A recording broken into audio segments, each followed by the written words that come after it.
Hello, team players. So, if you think that you can't help your team while dual wielding, you're dead wrong. It's time for me to do the remastered version of one of my most popular builds, the support dual wielder. Let's dive in. For this build's ancestry, we're going pretty basic with versatile heritage human. I'll talk about the general feat for this heritage as well as the other general feats we'll be taking later in this video. And of course, lately I've been doing a lot of fighter videos, so of course we're going fighter as our class. Our starting stats should be Strength 4, Dexterity 2, Constitution 1, Intelligence 0, Wisdom 2, and Charisma 0.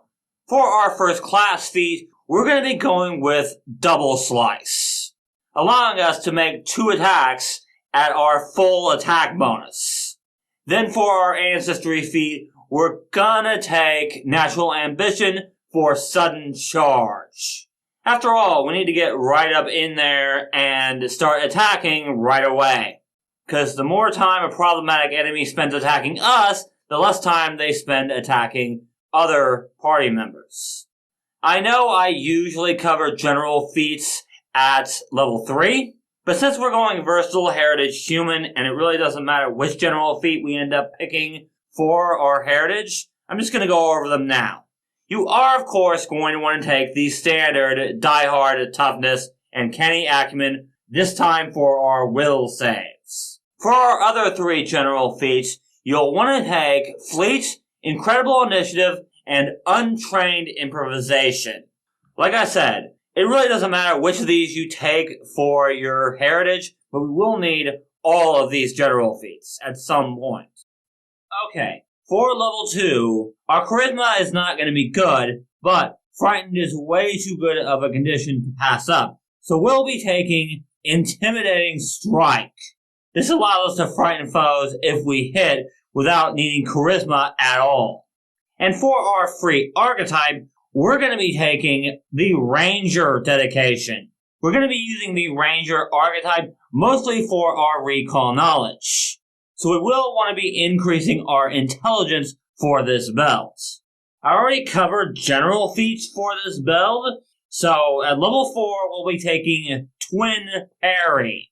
This allows us to spend 1 action to get a little more defense if we need it. +1 to AC is not bad. Next we'll be taking Monster Hunter.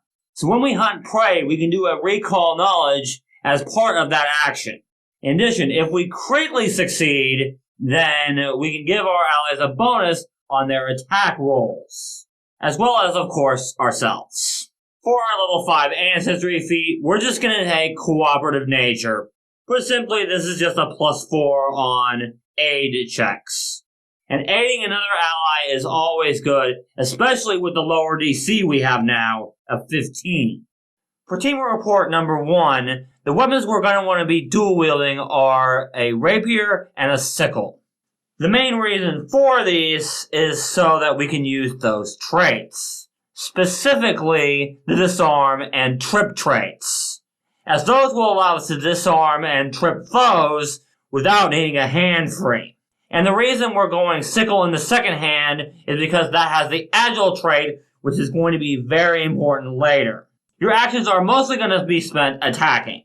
After all, we are a dual wielder after all. However, when you have an action free, like say on your 3rd action, and you don't need defense from Twin Parry, you're going to want to be recalling knowledge, or using hunt prey so that you can recall knowledge. In some situations, you are going to want to hunt prey.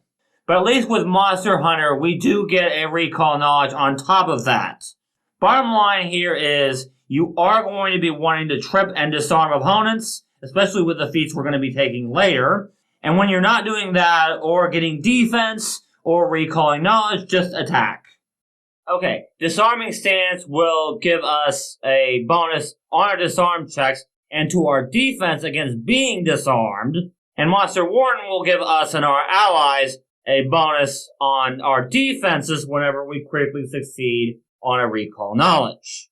Disorienting Opening will allow us to make a foes off guard whenever we hit with our reactive strike. And of course, we will want to take Initiate Warden, Advanced Warden, and Master Warden, because we will need a few focus spells here.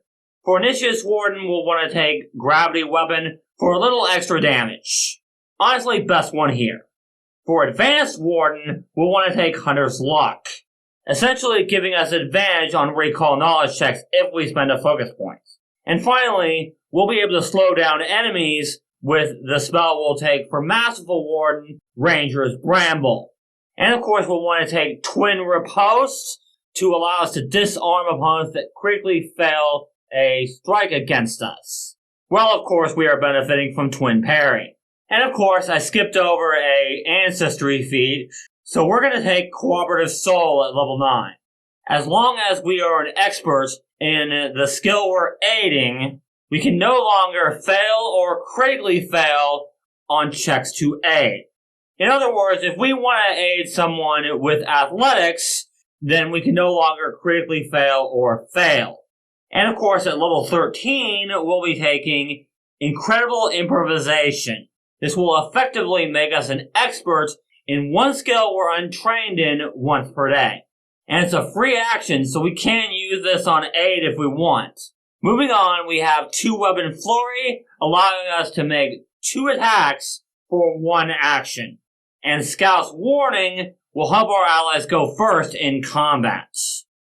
At level 16, it's time for Graceful Poise. This gives us a stance. And while we're in this stance, if we make the second strike from Double Slice with an agile weapon, our Double Slice only counts as 1 attack for our multiple attack penalty. And of course, this is why we need a sickle as our second weapon. We want to make our second strike with that sickle whenever we do use Double Slice. For our level 16 feat on the free archetype side, I've got a rare one for you guys with The Harder They Fall. When we trip an opponent that's larger than us, they take extra damage, even if we just regularly succeed on our check. If you don't have access to that feat, then you can pretty much take what you want here. Our last Ancestry feat for this build is going to be Heroic Presence, allowing us to cast Zealous Conviction once per day, effectively giving our allies temporary hit points and a bonus on will saves. At level 18, it's time for Twin Defense. Now we can go into a stance that gives us the benefits of Twin Parry all the time, instead of having to spend an action using it. An additional Recollection will get us another Recall Knowledge check against a different creature, if we succeed or critically succeed on one. Weapon Supremacy at level 20 will give us an extra action, but we can only use it to strike. And of course, the last feat for this build is going to be Master Monster Hunter, allowing us to use nature for all of our recall knowledge checks, but more importantly, giving us the bonuses of Monster Hunter and Monster Warden on a success rather than just a critical success. For Teamwork Report number 2, not much has changed.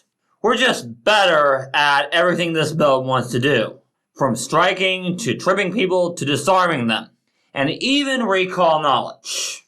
And yes, we do have 2 stances here, so you're going to have to be careful of which one you want to be in. Do you want to be in Graceful Poise stance, so that you can easily hit people with your Double Slice?